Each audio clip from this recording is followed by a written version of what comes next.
혹시 지난번에 함께 나누었던 사도행전의 말씀을 기억하시나요? 바울이 예루살렘에서 사람들에게 끌려왔습니다. 그래서 많이 죽임을 당할 뻔한 그런 일들이 있었습니다. 그래서 바울이 유대인들에게 핍박을 받고 천부장과 병사들에게 오히려 보호를 받게 됩니다. 그런데 바울은 다시 그들 앞에 서서 변명하기를 원하는데요. 이 변명은 우리가 알고 있는 변명이 아니라 다시 한번 하나님의 말씀을 바로 전하는 용기 있는 행동이었습니다.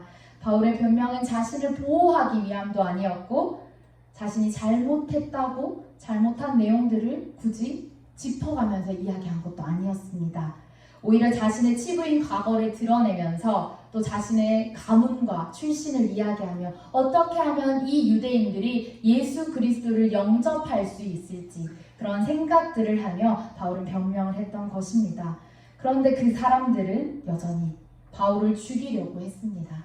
그럼에도 불구하고 바울은 그것조차 아무런 거리낌 없이 상관하지 않고 그 앞에 다시 서서 복음을 전하는 바울의 모습을 우리가 지난 시간에 함께 나누었습니다. 그럼 바울이 사도행전 22장 11절에서 15절까지의 내용을 통해서 자신이 어떤 고백들을 하였는데 그 모습을 우리가 먼저 살펴보기를 원하는데요. 11절에서 15절의 내용을 보면 그 말씀에 바울은 다메섹 도성에서 예수님을 만나고 눈이 보이지 않게 됩니다. 이것이 바로 바울이 회심하였던 놀라운 일 가운데 그 이후에 일어난 일들을 이야기하는데요. 예수님을 만나고 나서 눈이 보이지 않게 되었고 주의 인도하심을 따라서 바울은 아나니아라고 하는 주님이 예비하신 사람을 만나게 됩니다. 그때 바울이 있을 때 아나니아가 이렇게 이야기한 것이죠. 오늘 14절의 말씀에 22장 14절의 말씀에 보면 그가 또 이르되 우리 조상들의 하나님이 너를 택하여 너로 하여금 자기 뜻을 알게 하시며 그 의인을 보게 하시고 그 입에서 나오는 음성을 듣게 하셨으니 내가 그를 위하여 모든 사람 앞에서 내가 보고 들은 것의 증인이 되리라 이렇게 말하였습니다. 이것은 바로 바울의 사명을 하나님께서 확인시켜 주신 것입니다. 그래서 아나니아를 통해서 다시 한번 주님의 사명을 발견하게 된 바울의 모습입니다. 하나님이 바울을 택하여서 바울에게 깨닫게 해주셨고 내가 그를 위하여 모든 사람 앞에서 내가 보고 들은 것을 증언하는 사람이 될 거라고 하나님께서 이 사명을 허락하신 것입니다. 그리고 또 한 가지 바울에게 이야기한 것이 있었는데 그것이 바로 세례였습니다. 사도행전 22장 16절에 보면 말씀에는 이렇게 나와 있는데 세례 앞에 주 예수의 이름을 불러 회개하라고 되어 있습니다. 그 당시의 세례는 지금은 물론 침례의 모습이 있지만 그 당시에는 모두 침례 그것이 바로 세례의 모습이었는데 모두 몸을 물에 담그는 것 그것이 바로 침례였습니다. 그런 형태로 나의 몸을 모두 물에 담그면서 예수님과 연합한다는 뜻을 가지고 있고 또 바로 주 예수의 이름을 불러서 회개하며 세례를 받음으로 우리의 죄 사함을 얻고 깨끗함을 입으라는 그런 뜻을 가지고 있습니다.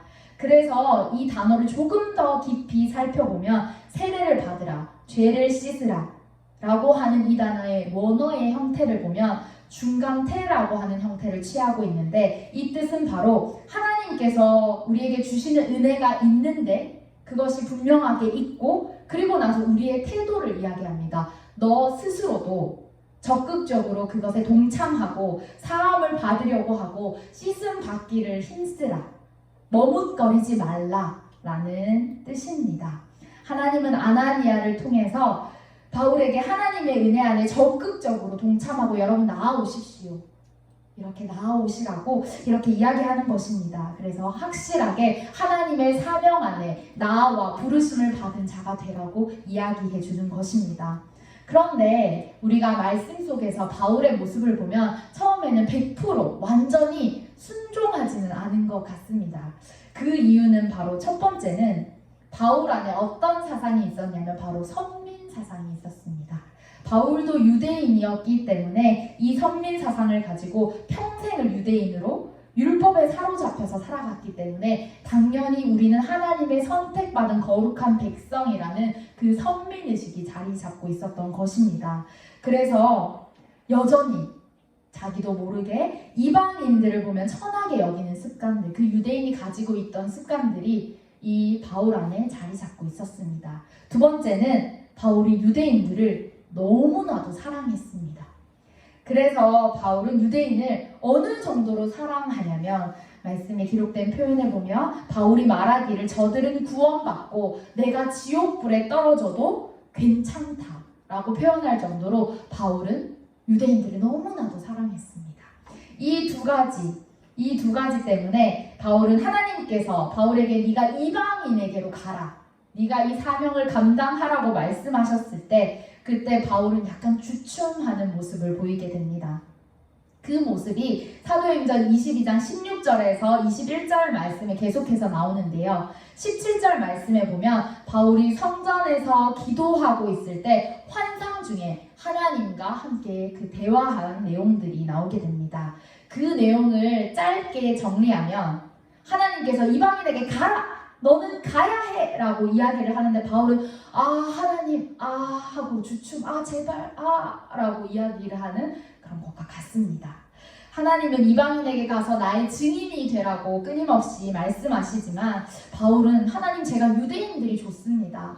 나와 같은 유대인들을 구원하는 일에 동참하게 해주세요. 유대인들에게 가면 안 되나요? 라고 이야기하고 있는 것입니다. 마치 하나님께 어리광을 부리듯 그런 모습을 취하고 있는 것이죠. 지금부터 이제 계속해서 하나님의 빅피처가 나오는데요. 이 바울을 향한 하나님의 빅피처가 어떤 것이냐면 앞에서도 말했듯이 끊임없이 유대인에게 가라, 가서 내 증인이 되라, 가라 라고 이야기합니다. 그때마다 바울은 안 가요 유대인 하는 것입니다. 한번 그 현장의 모습들을 한번 들어보시고 하나님의 빅피처와 이 바울의 모습을 살펴보기를 원하는데요. 바울은 다메섹 그곳에서 회당을 돌아다니면서 전도를 하였습니다. 그렇다는 뜻은 즉 유대인들을 향한 전도의 열정을 보였다는 뜻이죠. 유대인들을 위해서 유대인들을 사랑하는 마음으로 그 유대인들이 예수 그리스도께로 돌아오기를 원하는 마음으로 계속해서 회당을 돌아다니면서 그렇게 복음을 전하게 됩니다. 근데 그때 유대인들은 어떻게 했냐면 바울을 핍박했습니다. 이것이 바로 하나님의 빅피처입니다. 계속해서 나옵니다. 바울은 다메섹에서 광주리를 타고 몰래 나오게 됩니다. 그 이유는 무엇이었을까요? 바로 유대인들이 핍박했기 때문입니다. 바울을 몰래 죽이려고 하는 그 계략들을 펼쳤기 때문에 이 바울은 광주리를 통해서 몰래 빠져나올 수밖에 없었습니다. 그리고 나서 이 바울이 예루살렘으로 향하게 되는데 그곳에서도 역시 헬라파 유대인들을 중심으로 바울이 전도를 하게 되는 모습을 봅니다. 그런데 그 결과는 역시 핍박이었습니다. 유대인들은 바울을 핍박했습니다. 그리고 바울이 예루살렘 성전에서 기도할 때 하나님이 예루살렘을 떠나라. 너는 떠나야 한다. 왜냐하면 그 사람들이 너를 핍박할 거기 때문이라고 이야기합니다. 이곳 사람들은 네가 나를 증언해도 받아들이지 않고 그렇게 할 것이다 라고 하나님께서 말씀하시는데 이 증언이라고 하는 단어의 원래 원어로 사용된 뜻을 성경에서 살펴보면 아쿠오라고 하는 단어를 쓰는데요. 사실 이 증언이라고 하는 아쿠오의 단어를 많이 쓰지만 이곳에서는 증언이라는 단어가 아쿠오라는 단어로 사용되지 않았습니다. 그래서 이 뜻은 즉 사람들이 너를 받아들이지 않고 용납하지 않고 죽이려고 한다. 그렇기 때문에 너는 예루살렘을 떠나라 라는 하나님의 명확한 뜻임을 알 수 있는 것입니다. 하나님은 계속해서 이런 상황들을 만들어 가시면서 바울이 이방인들에게 가기를 원하셨습니다. 그 상황들 속에서 바울은 유대인들에게 계속해서 핍박받으며 어떤 취급을 받았냐면 너는 이스라엘의 배반자야. 너는 배신자야. 이스라엘과 율법과 성전을 비방하는 자라고 계속해서 오해를 받으며 핍박받으며 낙인 찍히고 있었던 것입니다. 네, 바울은 계속해서 과거를 제가 살펴보기를 원하는데요. 바울은 분명히 본인이 출석하는 회당이 있었습니다. 우리로 따지면 안동 서부교회에 출석하고 있었지만 이 바울의 과거의 열심을 살펴보면 온 회당을 다니면서 예수 그리스도를 믿는 자들을 핍박하였던 그 모습들을 우리가 보게 됩니다. 그리고 나서 또 우리가 잘 아는 것 스데반이 순교할 때 계속해서 잡아 죽이려고 동의하고 선동하는 자들과 함께했던 그 바울의 모습을 보게 됩니다. 바울이 어떤 일을 도맡았냐면 바로 선동가와 같은 일들을 했는데, 그 스데반을 돌로 쳐 죽이는 그 사람들에게 어떤 일을 했냐면, 내가 당신들의 옷을 막겠습니다 라고 이야기를 했는데, 그 뜻이 무엇이냐면 바로 직접적으로 돌을 던지지는 않지만 여러분들이 한 행동을 내가 다 책임지겠습니다 라는 뜻을 가지고 있습니다. 그래서 내가 다 담당하겠으니 여러분 마음껏 돌로 쳐 죽이십시오, 이런 것과 같은데요. 이 과거의 모습들, 이런 모습들이 있었기 때문에 오히려 이 바울은 계속해서 유대인들에게 나아가려고 하고, 하나님은 아니야, 너는 이방인들에게 가야 할 사명이 있어 라고 계속해서 옥신각신하는 것이지요. 그리고 이제 23절에 보면 이 말을 듣고 있는 유대인들의 모습이 나옵니다. 앞에서 이야기했던 모든 내용이 바울이 이 사람들에게 이야기했던, 그 변명하면서 다시 한번 복음을 전했던 내용들인데요. 바울은 20절에 유대인들 가운데 이렇게 이야기를 하면서 내가 너를 보내리라 하면서 이렇게 이야기를 하죠. 근데 놀랍게도 유대인들이 바울을 쳐 죽이려고 했던 그 유대인들이 갑자기 경청을 하는 것입니다. 그래서 조용해져서 이 바울의 이야기를 듣게 되는 것이죠. 그런데 바울의 입에서 이방인이라고 하는 그 단어가 나오자마자 유대인들이 갑자기 폭동하며 완전 분노하는 그 모습으로 바뀌게 됩니다. 그리고 어떻게 우리를 놔두고 이방인에게 가라고 했다고? 아, 저 사람 절대 살려둘 자가 아니구나. 이 사람 완전 끝내야 할 자다. 우리가 죽여야 할 자다고 갑자기 유대인들은 그 마음에 분노를 느끼기 시작하면서 다시 조용했던 그 순간이 모두 깨어지는 것입니다. 그리고 유대인들은 어떤 마음을 가지고 있었냐면, 분명히 이 유대인들은 어릴 때부터 하나님의 율법을 배우면서 살았기 때문에 창세기 12장 1절에서 9절의 말씀을 분명히 알고 있었을 것입니다. 하나님께서 아브라함을 부르시고 예수를 보내주시고 천하 만민에게 복을 주시고 예수 그리스도께로 돌아간다 라는 그 말씀인데요. 유대인들은 분명히 어릴 때부터 이 말씀을 듣고 보고 자랐기 때문에 분명히 이 말씀을 알고 있었습니다. 그리고 또 출애굽기 19장 5절에서 6절의 말씀에는 온 세계가 내게 속하였으니 내가 너희를 제사장 나라로 삼고 너희를 통해서 열방이 돌아온다 라고 기록되어 있는데, 분명히 유대인들은 이 말씀을 알고 있었을 것입니다. 그런데 오늘 이 말씀을 알고 있었음에도 불구하고 바울이 그렇게 외치는 가운데 오히려 더 폭동을 하며, 아니야, 이것은 이방인들에게는 속해 있지 않은 말씀이야. 너는 우리의 배신자고 배반자야 라고 바울을 계속해서 핍박하는 것입니다. 출애굽기 19장 5절에서 6절의 말씀을 다시 한번 제가 읽어드립니다. 온 세계가 내게 속하였나니 내가 너희에게 제사장 나라로 삼고 너희를 통해 열방이 돌아오게 되리라. 이렇게 말씀하여 주시는데요. 이때 선지자의 역할은 무엇이냐면 바로 하나님의 음성을 듣는 것, 그리고 백성에게 알려주는 것인데요. 오늘 여기 말씀에 나오는 제사장의 역할은 백성들의 죄를 모아서 하나님께로 나아가는 그런 역할입니다. 그래서 제사장 나라가 된 이 사람들의 역할은 각 나라의 죄를 지고 하나님께로 돌아오는 것을 돕는 것, 그것이 바로 목적인데, 하나님께서는 이 이스라엘 백성들을 부르실 때 내가 너희를 제사장 나라를 삼는다고 말씀하셨습니다. 이 각 나라의 죄들, 이방인들 모두 포함해서 이 죄들을 모아서 하나님께 나아가게 하는 그 목적을 가진 것, 그것을 어릴 때부터 말씀으로 듣고 계속해서 심겨진 말씀이었지만, 이 사람들은 오늘 아무것도 들리지 않고 이 말씀은 그 사람들에게는 해당되지 않으며 자신들이 마치 지키지 않아도 될 것처럼 그렇게 계속해서 행동하는 것입니다. 그래서 이 유대인들의 이런 모습을 잘못된 선민 사상을 가지고 있는 것이라고 이야기할 수 있는데요. 이런 잘못된 선민 사상이 머리에, 가슴에 박히고 나니 이제 이 유대인들은 더 이상 자신에게 옳고 그름의 문제가 아니라 무조건 잘못된 자신들의 생각이 맞다고만 그렇게 여기며 계속해서 바울을 핍박하는 것이죠. 그리고 이 사람들은 계속해서 우리만 하나님의 백성이며 밖에 있는 다른 사람들은 천한 사람이라고 생각하면서 바울과 이방인들을 배척하는 것입니다.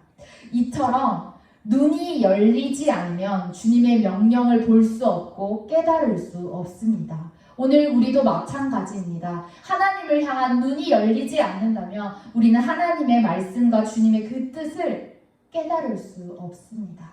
그래서 오늘 이 잘못된 선민 사상을 가진 유대인들의 모습을 보시면서 오늘 우리 안에 주님의 뜻을 볼 수 있는 눈을 허락하여 주시옵소서. 그 눈이 열려지게 하시옵소서. 이렇게 마음으로 고백하시며 주님께 나아가며 그 주님의 뜻을 발견하는 여러분들이 되시기를 소망합니다. 그리고 이제 계속해서 오늘 말씀에 22장 24절의 말씀을 살펴보면 천부장이 이 소란 가운데 다시 바울을 자신의 영내로 끌어들여서 신문을 해야겠다고 다짐을 하게 됩니다. 그런데 놀랍게도 이전에는 이 바울을 끌고 올 때는 오히려 보호하는 차원이었다면 이번에는 이 사건이 어떻게 일어났는지 내가 소상하게 밝히기 위해서 바울을 끌고 채찍질을 하면서 신문을 하겠다고 이야기하는 것입니다. 처음에 천부장은 바울을 만났을 때 헬라어를 너무나도 잘했기 때문에 내가 이 바울의 말을 들으면 유대인들에게 하는 말을 들으면 이 사건이 어떻게 일어난 것인지 잘 알겠다. 내가 나중에 보고서를 기록하는 데 도움이 되겠다고 생각을 했습니다. 그래서 바울이 이야기할 기회도 주고 말할 수 있는 기회를 주었는데 이게 웬걸? 헬라어로 이야기하는 것이 아니라 유대인들 앞에서 그 유대인들이 쓰는 말로 이야기를 하는 것입니다. 그래서 히브리어로 말하는 이 바울을 보고 도대체 무슨 말을 하고 있는지 깨달을 수 없었습니다. 그리고 이 천부장은 갑자기 조용해졌다가 소란스러워지는 것을 보고 이거는 도저히 안 되겠다. 우리가 끌고 가서 신문을 하여야 이것을 명확하게 알 수 있겠다 생각하여서 이 바울을 자신의 영내로 끌어들여서 채찍질하며 자세하게 신문하겠다고 말하는 것입니다. 천부장은 이렇게 자신의 영내로 끌고 와서 채찍질을 하면서 고민을 한다고 하는데요. 25절에 보면 가죽줄로 바울을 맨다고 되어 있습니다. 이 맨다는 단어에 매니는 프로테이노라고 이렇게 단어가 되어 있는데요. 프로는요, 앞으로 맨다는 뜻이 있고 테이노는 뻗치다 라는 의미가 있어요. 그래서 단순히 이렇게 매는 것이 아니라 앞으로 뻗쳐서 매는 것. 그래서 기둥을 두고 그 기둥에 손을 묶어서 바울이 아무것도 할 수 없도록 묶은 다음에 이제 뒤에서 등에서 채찍질을 하면 쉽게 때릴 수 있는 그런 형태로 묶으라라는 뜻입니다. 그리고 나서 바울을 신문하려고 할 때 이 천부장이 깜짝 놀라게 됩니다. 먼저 백부장이 깜짝 놀라게 되는데요. 그 사실은 바로 바울이 갑자기 나는 로마의 시민권을 가진 사람이다 라고 이야기하는 것입니다. 그 당시에 로마는 법치국가였습니다. 그래서 법을 최우선으로 하는 국가였습니다. 로마에서는 로마 시민이 아닌 자들은 당장에 끌어와서 죄를 묻고 채찍질하고 신문하는 것이 너무나도 당연한 것이었지만 로마 시민권을 가진 사람들을 채찍질하는 것, 재판을 세워서 형이 떨어지기 전에 그 전에 먼저 묻거나 채찍질하는 것은 잘못된 행동이었습니다. 이렇게 하면 오히려 그 일을 행한 사람이 벌을 받고 징계를 받을 수 있게 되는 것이었죠. 그래서 형이 결정되기 전에는 로마 시민권을 가진 사람을 보호하고 아무것도 하면 안 되는 것이었죠. 그런데 오늘 바울을 채찍질하려고 묶었더니 로마 시민권자라고 하는 것입니다. 백부장이 너무나도 깜짝 놀라서 천부장에게 갑니다. 그리고 나서 이 천부장에게 큰일 났습니다. 로마 시민권을 가진 사람입니다. 라고 이야기하는 것입니다.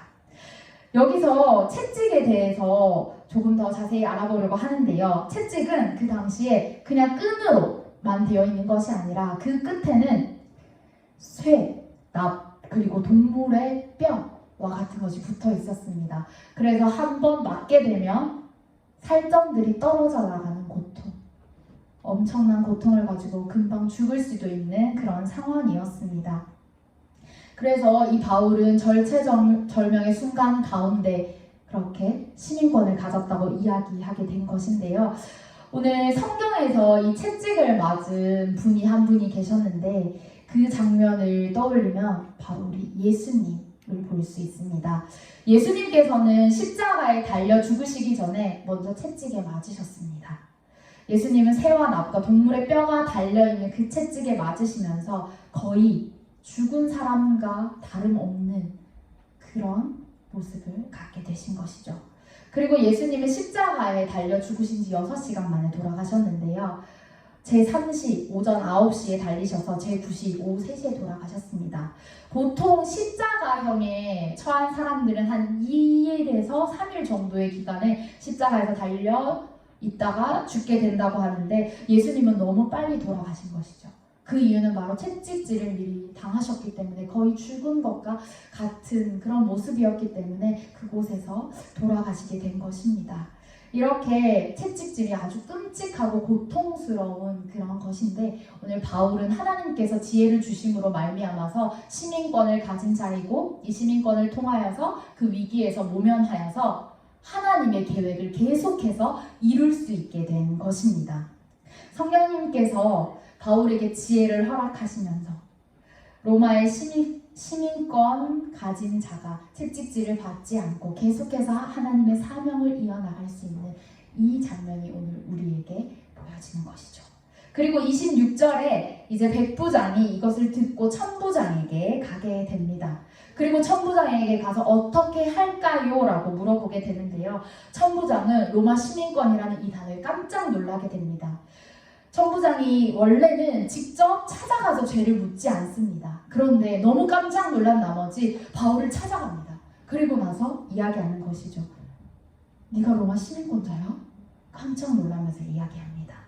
원래 이 로마라는 곳은 세계를 장악할 때 이탈리아 안에 있는 작은 소도시에 해당하는 곳이었습니다. 그래서 그 당시에 로마 이 세계가 작은 지역이었는데 세계를 장악하다 보니 로마 시민권을 가진 사람들이 많아져야 했습니다.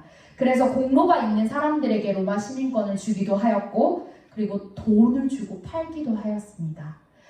특히 우리가 오늘 읽은 이 말씀의 배경 가운데는 글라우디아 황제 때의 이야기인데 이 글라우디아 황제 때에 의해서 시민권을 많이 팔렸습니다. 그래서 오늘 이 말씀에 보면 천부장이 네가 로마 시민권자야 라고 이야기를 하면서 하는 이야기가 나는 돈을 주고 샀어 라고 이야기를 하는 것이죠. 그래서 바울의 상태를 보았을 때는 분명히 로마 시민권을 가진 자 같지도 않고 좀 사람들에게 맞고 형편도 좋지 않아 보이고 이런 행색을 가지고 있는데 로마 시민권자라고 어리둥절해하면서 이야기하는 것이죠. 그리고 콧방귀를 끼면서 무시하면서 계속해서 물어보는데 놀랍게도 바울은 이렇게 대답을 합니다. 나는 로마 시민권자야. 근데 언제부터? 태어날 때부터. 클래스가 완전히 다른 것이죠. 그래서 나는 태어나면서부터 로마 시민권자라고 아주 편안하게 천부장에게 바울이 이야기를 합니다. 29절의 말씀에는 신문하려던 사람들이 곧 그에게서 물러가고 천부장도 그가 로마 시민인 줄을 알고 또 그 결박한 것 때문에 두려워하니라 라고 기록되어 있습니다. 태어나면서부터 로마 시민권을 가졌던 이 바울 앞에 갑자기 나의 이 잘못이 큰일 났다 라고 생각하면서 결박했던 모든 사람들과 천부장들까지도 두려워하면서 그 결박을 풀어주고 신문하려던 것, 채찍질 하려던 모든 상황을 정리하게 되는 것입니다. 오늘 이 바울의 한마디를 통해서 전세가 역전되는 모습을 우리는 보게 됩니다. 하나님께서는 바울에게 적절한 때에 지혜를 허락하셨고 그 지혜를 통하여서 바울의 전세가 역전되며 하나님이 하시는 일들을 우리에게 보게 하신 것입니다. 그리고 하나님은 계속해서 하나님의 경영을 이루어 나가시는데 사도행전 19장 21절의 말씀을 읽어드리겠습니다. 이 일이 있은 후에 바울이 마게도냐와 아가야를 거쳐 예루살렘으로 가기로 작정하여 이르되 내가 거기 갔다가 후에 로마도 보아야 하리라 하고 하나님께서는 이 경영을 이루어 나가시는데요. 예루살렘에서 이 바울의 여정이 끝나는 것이 아니라 그냥 채찍질을 맞아서 죽임을 당하고 끝나는 것이 아니라 네가 앞으로 이곳이 아닌 로마에서까지 가서 나의 증인이 되어야 한다는 이 하나님의 경영인 것입니다. 그리고 오늘 우리가 읽었던 말씀의 뒤편에 23장 11절 말씀에 보면 바울이 사내들인 공회 앞에서 큰 분쟁을 맞이하고 난 이후에도 하나님께서는 이렇게 말씀하십니다. 바울 곁에 서서 이르시되 담대하라. 내가 예루살렘에서 나의 일을 증언한 것 같이 로마에서도 증언하여야 하리라 하시니라. 이렇게 하나님께서 말씀하십니다. 하나님은 하나님의 증인이 된 자를 그냥 내버려 두는 것이 아니라 위기에서 적절하게 지혜를 가지고 그 위기를 모면하게도 해주시며 하나님의 방법을, 하나님의 뜻을, 하나님의 그 경영을 계속해서 이루어 나가기 위해서 하나님은 위로하시고 말씀으로 채워주시는 것을 우리는 볼 수 있습니다.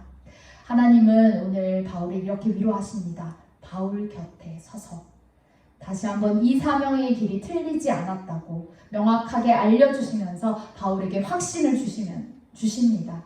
그리고 바울이 두드려 맞아서 죽게 되었을 때, 바울이 견딜 수 없는 고통의 상황에 처했을 때도 하나님께서는 계속해서 이 사명을 잘 감당할 수 있도록 끝까지 이 바울을 붙들어 주시는 것입니다. 오늘 바울에게 주신 이 사명, 너는 내가 보고 들은 것을 증언하여야 하리라. 바울이 자기가 살고 죽는 데 관심이 없고 오로지 어디에서든지 복음을 전하기로만 결정했던 것, 주 예수를 전하고 사람을 살리는 일에 애썼던 것, 주님의 부르심을 받아서 이방인들에게 나아갈 수 있도록 그 마음을 결정하는 것, 내가 보고 들은 예수님을 끝까지 세계 곳곳에 가서 전하겠다고 다짐할 수 있었던 것, 예수를, 이 복음을, 부활한 예수님을 유대인과 그리고 이제는 유대인뿐만 아니라 이방인들에게까지 전하는 것, 이 사명을 감당하는 일의 앞에서 하나님은 오늘 바울에게 너는 내가 보고 들은 것을 증언하여야 하리라 라고 말씀하십니다. 오늘 우리도 복음을 쫓아가는 그리스도인들입니다. 그리고 하나님께서는 우리에게 이 사명을 분명하게 허락하셨습니다. 이것이 우리에게 주신 지상 명령이며 우리가 지켜야 할 사명입니다. 그리고 오늘 우리 가운데도 네가 보고 들은 것을 증언하여야 하리라 말씀하고 계십니다. 오늘 이 부르심 앞에 우리가 반응하기를 원하는데요. 우리가 세상을 살아가면서 우리는 하나님의 말씀대로 살고 싶고 때로는 우리는 우리의 삶에서 선한 영향력을 끼치고 살아가고 싶지만 우리를 방해하고 우리를 그렇게 하지 못하게 하는 영역들이, 삶의 순간들이 너무나도 많이 찾아옵니다. 그래서 이 세상을 하나님의 방법대로 이 증인의 삶대로 살아나가려고 하니 쉽지만은 않고 이 삶이 호락호락하지는 않습니다. 세상은 우리의 말을 듣지 않으려고 하고 자신들이 듣고 싶어하는 것, 그리고 유대인들처럼 옳고 그름의 문제가 아니라 그냥 자신들이 맞다고 생각하는 것을 밀어붙이면서 그렇게 우리에게도 요구하며 이 세상을 살아나가도록 말하고 있습니다. 그런데 우리는 이 상황 가운데서도 멈추지 마시고 끊임없이 계속해서 움직이시면서 이 사명을 감당할 수 있는 자들이 되어야 합니다. 그리고 우리가 이 일들을 할 때 낙심하지 않고 계속해서 나가야 하는 것입니다. 왜냐하면 우리가 이 일들을 행할 때 이 일들이 열매 맺을 수 있도록 하시는 분이 바로 주님이시기 때문입니다. 주님께서는 우리가 이 사명을 잘 감당할 수 있도록 힘을 주시며 이 일들이 열매 맺어 가실 수 있도록 직접 찾아오셔서 일하시는 분입니다.